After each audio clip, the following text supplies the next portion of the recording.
নমস্কার, আমি হিরণাশিস নন্দী।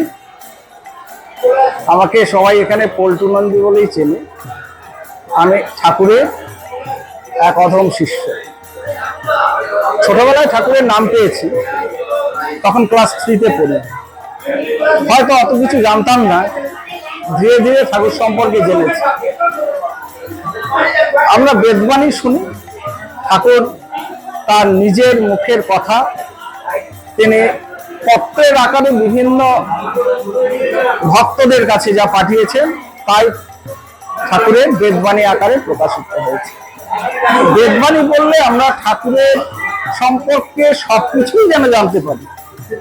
আর এই বেদবাণীতে ঠাকুর যা বলেছেন তার অনেকেই হয়তো অনেক রকম তার ব্যাখ্যা করেন, কিন্তু বলা হয়েছে যে বেদবাণীর কোনো ব্যাখ্যা হয় না। বেদবাণীতে যে যেরকম ভাবে ভাবে শোনে, বেদবাণী তার কাছে সেটা। ঠাকুর সম্পর্কে আমরা যেটুকু জানি, আমার যেটুকু জানা, ঠাকুরের কোনো শেষ নেই, অনন্ত। তিনি স্বয়ং সত্যনারায়ণ। আমরা জানি যে কুঞ্জলাল মজুমদারের বাড়িতে ঠাকুরের সত্যনারায়ণ রূপ প্রকাশ পেয়েছে। আমরা যে যাদবপুর কৈবল্য ধামে সত্যনারায়ণের চিত্র দেখি, সেটা ওই কুঞ্জবাবুর বাড়িতেই করা। ঠাকুর বলেছেন, আমি সারাদিন যেখানেই থাকি না কেন, সন্ধ্যায় আমি কৈবল্য ধামেই থাকি। তাই প্রত্যেক দিন সন্ধ্যাবেলায় সত্যনারায়ণের পুজো কৈবল্যনাথের এখানে সত্যনারায়ণ পীঠস্থানে হয়।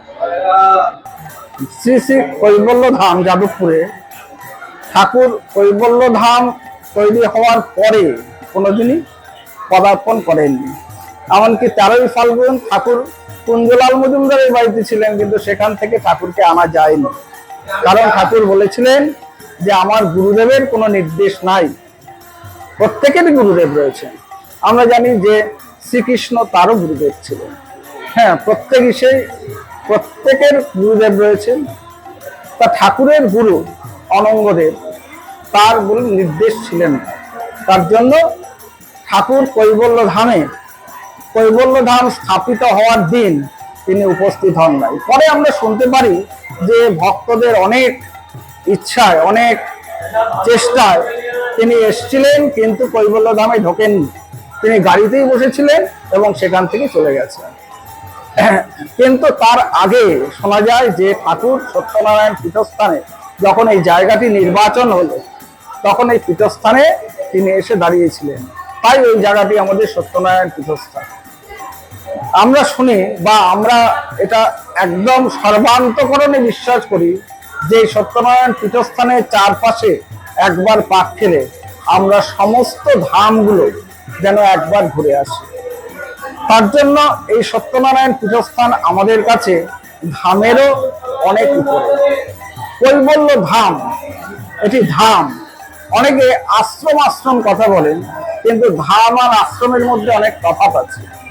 যেখানে ধাম, সেখানে ঈশ্বর নিত্য বিরাজ করেন, 24 ঘন্টায় তিনি বিরাজ করেন। ঠাকুর তাই বলেছেন, এই কৈবল্য ধামে সমস্ত কিছু, কীট পতঙ্গ, পশু পাখি, গাছপালা, সমস্ত কিছু ঠাকুরের অধীনে। তার জন্য কাউকে কোনো আঘাত করবে না, কোনো কিছুই করবে না। ঠাকুর যেন সবাইকে এখানে রক্ষা করে চলেছে। আমাদের শ্রী শ্রী কৈবল্য ধাম যাদবপুরে 3 বেলা নিত্য সেবা হয়। আমরা জানি ভোরবেলায় যে সাধারণত আগে 4টায় শুরু হতো, এখন 4:30টায় শুরু হয়।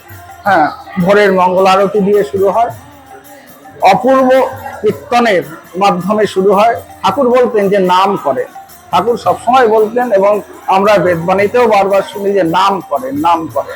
হ্যাঁ, ঠাকুর নাম করতে বলেছেন।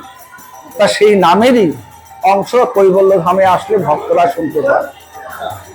সকাল দুপুরবেলা আমরা শুনতে পাই যে 10টা থেকে আমাদের কৈবল্য ধামে পুজো শুরু হয় এবং তার সাথে নাম শুরু হয় 10টা থেকে 12টা কি 12:30 পর্যন্ত। তারপর সন্ধে যখন সূর্য পাটে বসে, কারণ তখনই সত্যনারায়ণের পুজো শুরু হয়। এই কারণে 5:30 থেকে আমাদের মোটামুটি শোনা যায় যে সত্যনারায়ণের শোনা যাচ্ছে, আমাদের বিকেলবেলা সত্যনারায়ণের উৎসব। হ্যাঁ, এবং সে তখনও কীর্তন হচ্ছে এবং সত্যনারায়ণের পুজোর পর সবাই প্রসাদ পান, এখানে সিন্নি প্রসাদ পান। দুপুরবেলা প্রত্যেকেই মহাপ্রসাদ পান, প্রত্যেক দিন প্রসাদের ব্যবস্থা আছে। আমাদের বিভিন্ন বিশেষ বিশেষ দিনগুলোতে আমরা দেখতে পাই আমাদের এখানে মহোৎসবের থেকেও যেন বড় অনুষ্ঠান হয়, এত ভক্তরা সমাগম হয়। এবং আমাদের কৈবল্যধামের পরিচালন কমিটি তারা এত সুন্দরভাবে তার ব্যবস্থা করেন যে প্রত্যেক ভক্তরা সুন্দরভাবে এখানে প্রসাদ পান হলো, এবং তারা আনন্দ করতে পারেন। এই জন্য নিজের ধাম সবাই নিজে আসুন, আপনারা সবাই আসুন, সবাইকে আমন্ত্রণ জানানো হচ্ছে।